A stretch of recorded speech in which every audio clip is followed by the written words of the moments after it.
Hello, everyone. I'm Kirsten, and that's Jeanne with Six Figure Business Coaching, and we are the co-creators of the Marketing VA Advantage. And we're really excited to have you here today because we have a guest that is going to talk about all things virtual assistants. Jeanne, would you like to introduce our guest? We have Mara Whitener with us from Whitener Professional Services. Mara's been a successful business owner for over 15 years. Mara has a unique talent to see the gaps in your structure and strategy that could be holding your business back. So today, Mara's going to talk to us about some of the acronyms that are floating out there and what they need. We're going to be talking about VAs, OBMs, and COOs, what they are and why they're really important for your business and to help you make more money in your business. So thanks for being here, Mara. We're so happy to have you. Thank you for having me. I truly am blessed to be here, and I appreciate the opportunity to talk to you all about this. It's a subject that's pretty near and dear to my heart. I set on a mission to help business owners evaluate the team they have in place, whether they are an established business owner with a team of 6, 10, 15 people is a VA. It is a popular term you hear everywhere, virtual assistant, but I find there's a lot of confusion around what a VA is and what they can actually do for you. I think there's a misconception that when you hire a virtual assistant, they're going to be able to tell you how to do what you want to do. And so I think it's that whole concept of realizing that virtual assistant is a support person for you.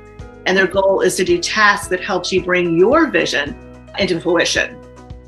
Exactly. A VA is more someone that just helps you implement certain things. They're going to be direction takers. You need to provide the vision. You need to provide the step-by-step direction, and they're going to be integral into taking over that implementation for you. But they're not going to be the ones that are going to come up with a plan. Now, that's not to say there aren't some very good virtual assistants, marketing virtual assistants that have been out there for a while, that have that expertise and have gained that knowledge and can help you. But they aren't a VA at that point.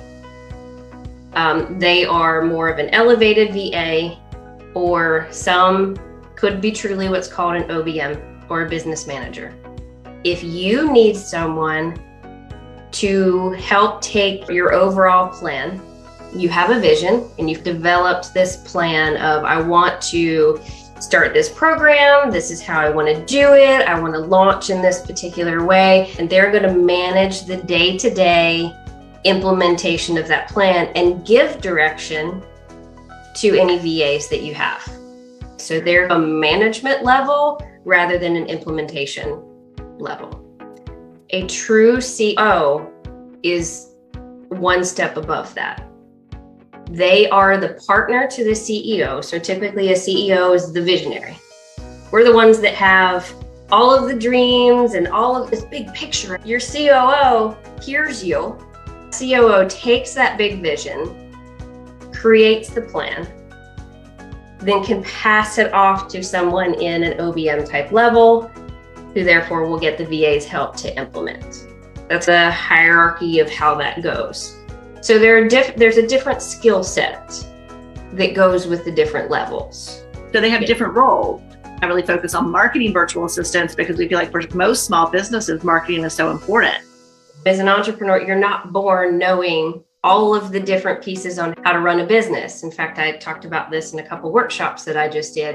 And so that's my mission, is to help people have businesses that support them rather than cause them the headache. If I had to go and hire an OBM right now, I've never hired for an OBM. So that would be something that I would have to learn, or I'd have to depend on someone like you to do for me. And I think that's okay to say, hey, I've never done this. And how do I get the help that I need to be able to find the right person? The first step is knowing you need help. And then the second step is taking the time to dig deep into what you truly want and need. It's not just a matter of a list of hard skills and soft skills, which are very important in the entire picture. But I like to go deeper with people. It's really matchmaking. They need to understand that and hopefully help embody that so that it comes through in the work that they do with you. Yes. Do they embody the same values? So you can go deeper in your interview process. So if someone wanted to hire an OBM, where would you tell them to start? You might want to start searching in your network. There are agencies out there that will help you and help match you. OBMs are a little more over the whole picture and running the day-to-day whole picture. OBM to help coordinate them and coordinate all of your daily operations. They can take your plan, but they can take it and direct it and do what they need to do with it. So are most people hiring a full-time or a part-time person? Or are they usually in the States? I find more OBMs are stateside. It can vary. Some business owners need it on a part-time basis. You can hire it very much like you would hire your VA. It's just a different skill set. You're probably going to look in the $30 to $40, even $30 to $50 an hour range. Some will work in packages of 20 hours a week, and that's what you're paying for. So up to 20 hours a week. Some you can bill it by the hour. If you work through an agency, some will offer to manage that for you and you just pay them. So if you don't want to have to worry about timekeeping and what's going on, then I suggest you go through more of an agency. That's really helpful. And what about the other role? Was it COO? COO, yes, there are some fractional COOs out there. You don't have to go hire a $150,000 a year and up COO. That's going to be your average corporate salary, but it's to help we get clear on what you have going on, and then we get clear on what you want to create, and we put together a blueprint plan. And from there, I take the plan and I come in and I implement it.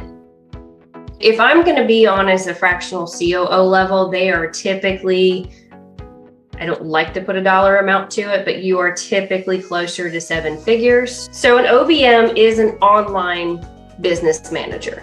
They manage, all right? So if you think about in a normal hierarchy of a corporation, there's people that do a lot of things and they're very specialized tasks. They're very individualized and compartmentalized. So while they can implement and they can do tasks, more of their role is to manage all of the pieces that you have going on. So you may have 3 or 4 VAs that are specializing in their individual thing and they're phenomenal, but you've still got to give the direction and the plan and the things for them to complete their task. That's when it's time for you to look at someone to step in a business management type role. No, the OBM isn't doing the work. They need to make sure that other people are doing their work and they're doing it in a timely basis and that they're doing it the right way. I love it. So you have a free gift for everyone here. So can you tell us a little bit about that? Yeah. So I have put together one of the things that I love doing with my clients, the process of reviewing everything that they've got going on and helping them take a 10,000 foot view picture of their business. If you want to connect with me on LinkedIn, I drop a whole lot more there. Perfect. Yeah, Jeanne knows me. I'm excited. I'm definitely going to do that. My God, it's right up my alley. To wrap up here, first of all, we want to thank everyone for being here. We actually have a free gift for you as well. And we just really appreciate you guys being here. And we'll see you in the next video.